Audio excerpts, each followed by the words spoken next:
On ne vous le présente plus, Henri-Jean Servat. Télématin, bien sûr, qu'on suit sur TV5 Monde. Et puis aussi, grand spécialiste de Brigitte Bardot. Et une fois de plus, on en a la preuve avec un livre magnifique publié chez Flammarion. C'est le style Bardot. Vous nous parlez du style Bardot, pourquoi? Pour dire que c'était une égérie qui a bouleversé la mode mondiale. Oui, moi j'en parle parce que c'est elle qui me l'a demandé. Elle m'a téléphoné un jour, elle m'a dit « J'aimerais bien qu'il y eût un livre qui raconta à quel point j'ai pu être magnifique. » Mais c'était pas par gloriole, c'est pour asseoir sa parole pour les animaux. Et elle me dit « Est-ce que tu pourrais raconter, montrer pour tous ceux qui me détestent, qu'ils en prennent plein la vue, et ceux qui m'adorent en prennent plein la vue aussi. » Ça n'a jamais été fait de parler Bardot, la mode, Bardot, le style, Bardot, le look qu'elle avait. Donc je me suis attelé à cette histoire et je lui ai fait ce livre que je lui ai offert pour son anniversaire. Voilà. Voilà. C'est un livre extraordinaire, les photos sont somptueuses. Et on voit combien finalement, comme on dit, elle a révolutionné la mode parce qu'elle portait tout et des choses complètement nouvelles. Ah oui, elle portait tout, elle assemblait tout, c'était tout et n'importe quoi. Je veux dire, c'est pas de calcul, elle ne cherchait pas à assembler les couleurs, elle mettait tout ce qu'elle trouvait, à sa façon, elle l'arrangeait.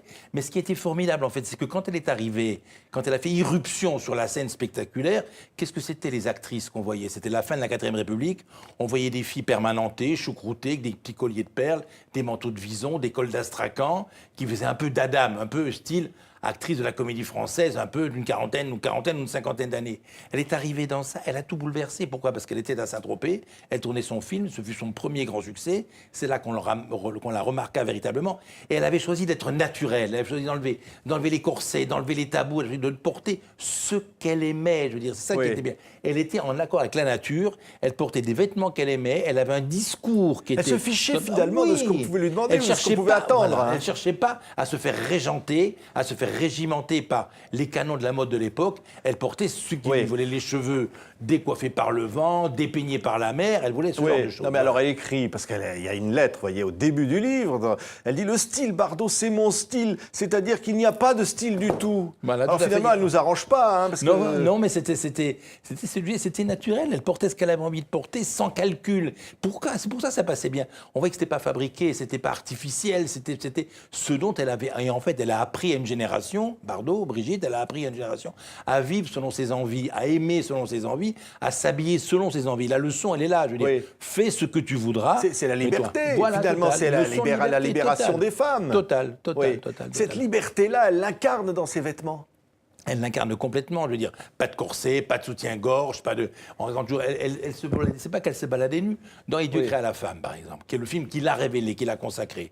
On voit ses fesses en arrondi, on voit ses seins aussi en galbe sur le profil. On voit pas ses pointes de seins, on voit pas l'arrêt de ses fesses. Pardon. Donc c'était une fille, je veux dire, il y avait de la classe dans ce qu'elle faisait. Elle se dénudait avec grâce. Elle était pudique, Brigitte, est-ce qu'on peut le dire? Pulpeuse et pudique. Voilà, elle était pudique. Bien sûr qu'elle était pudique, bien sûr. Tout ce qui est vulgaire lui est étranger, elle sait pas ce que c'est. Et très bien. Mais parce qu'il n'empêchait pas quand même de poser nue. Elle était l'une des premières à le faire. Elle était une première à le faire, à oser le faire. Je dis dans « Et Dieu créa la femme », effectivement, et après.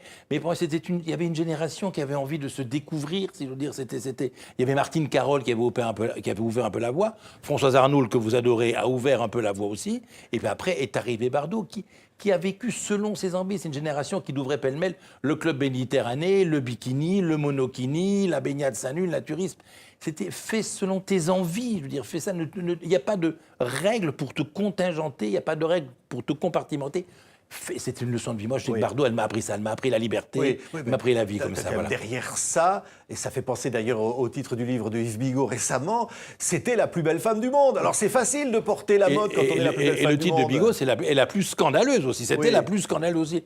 Mais c'était facile parce que tout lui allait. Les couturiers racontaient qu'ils arrivaient. Givenchy, Chanel racontaient qu'elle arrivait chez eux, ça tombait de façon magnifique. Elle avait les mensurations dont personne ne pouvait rêver, mais qu'elle avait, elle, et ça tombait. Qu'elle porta une robe de Givenchy avec une traîne derrière, ou une robe de Balmain pour aller te présenter à la reine d'Angleterre, ou une malheureuse paréo. C'était épatant, et avait la grâce avec elle, c'était magnifique. Oui, alors là, on a vu à l'instant une photo de Yves Klein. Les plus grands photographes l'honorent, et on les voit, ces photos somptueuses dans ce livre publié chez Flammarion.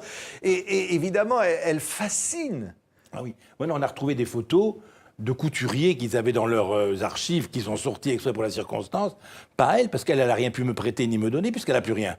Elle a tout donné pour les animaux et pour sa fondation, on n'a pas un jour. Mais on trouve des photos inédites, formidables, rares, belles, jamais vues, où elle est éclatante. Où les photographes vous disent que Brigitte Bardot quel que soit l'angle d'où on l'a photographiée, elle était magnifique, elle étincelait. Il n'y avait pas à choisir, vous savez, la lumière, le plan qui était mauvais, ou comme souvent. Les actrices sont souvent des emmerdeuses, elles ne veulent pas être photographiées. Regardez cette photo-là, on va la voir en placard à l'image. Une parisienne, parce que c'est ça, c'est la petite française. Voilà, robe de Balmain, magnifique, la petite française, tout à fait. Elle représente ça. Voilà, et c'est-à-dire qu'elle était, en jouant la petite française, qui avait les seins qui pétaient aux étoiles et qui avait un derrière formidable, elle a atteint et touché l'universel. D'une petite Française sur la plage de Saint-Tropez, avec des petits maillots de bain qui lui collaient au corps, quand les maillots de bain collaient et quand les maillots de bain y avaient, je dis, quoi, elle a réussi à devenir universelle. Bardot, vous faites, en Allemagne, on connaît Bardot par cœur, elle a vu des petites Bardot, en Italie, aux États-Unis, on l'appelait le sex kitten, en Angleterre, elle a essaimé beaucoup de petites Bardot partout. Oui, c'est ça. Mais alors, elle n'avait pas conscience du tout de tout ça. Est-ce qu'elle se rendait compte de ce qu'elle était en train de faire? Elle se rendait compte de son succès, quand même. Elle se rendait compte que la moindre de ses apparitions déclenchait des hystéries populaires et que partout où qu'elle alla, je veux dire, on la pourchassait, on la coursait. Ça, elle s'en rendait compte. Elle s'est rendue compte qu'elle occupait une place. D'ailleurs, puisque si elle arrêtait le cinéma, c'est pas le cinéma, contrairement à une idée reçue, c'est pas le cinéma qui l'énervait. C'était le cinéma autour du cinéma. C'était le cirque.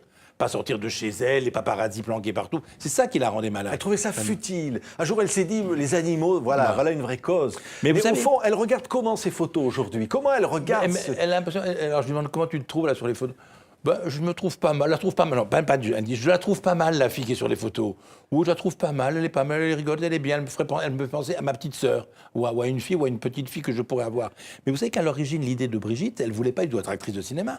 Elle voulait être danseuse classique. Elle voulait être danseuse étoile à l'Opéra de Paris. Et déjà, quand elle était môme, elle ne rêvait que d'une chose. Elle rêvait de s'acheter une maison avec ses premiers cachets pour y recueillir des animaux blessés ou des animaux malades, pour soigner des animaux. C'était son rêve absolu. Il se trouve qu'elle n'a pas pu, elle a pris des cours de danse, mais elle n'est pas arrivée jusqu'au stade d'étoile, puisque le cinéma est venu la décrocher quand elle avait 16 ans.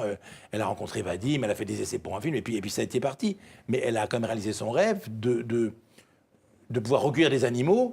Et moi, je suis content que si ce livre apporte un peu plus de gloire à Brigitte, la gloire, elle s'en fiche, mais lui donne une parole plus forte, un statut plus important, une stature encore plus proéminente pour parler des animaux et se faire entendre. Parce que le truc de sa vie, maintenant, mon cher Patrick, c'est pas du tout. Tout au contraire, elle s'en fout de tout ça. Elle veut plus entendre parler. Les films, les rôles, même la mode ou quoi, c'est un moment de l'histoire. L'histoire avec un H majuscule. Mais ce qu'elle veut maintenant, c'est qu'on arrange et qu'on règle le sort des animaux, qui malheureusement ne va pas en s'arrangeant ni en se réglant. Oui, mais le style Bardot reste. C'était le style de la liberté des femmes. Montrer que le vêtement, c'est aussi ça, le symbole de la liberté des femmes. Tout à fait, mais c'est ce qu'elle a montré, ce qu'elle a expliqué.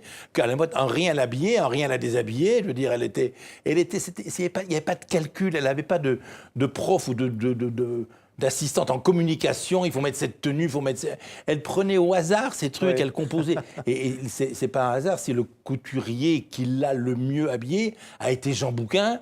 Pourquoi? Parce que Jean Bouquin, il faisait une espèce de mode gitane, une mode romanichelle, et en assemblait des trucs tout à fait différents.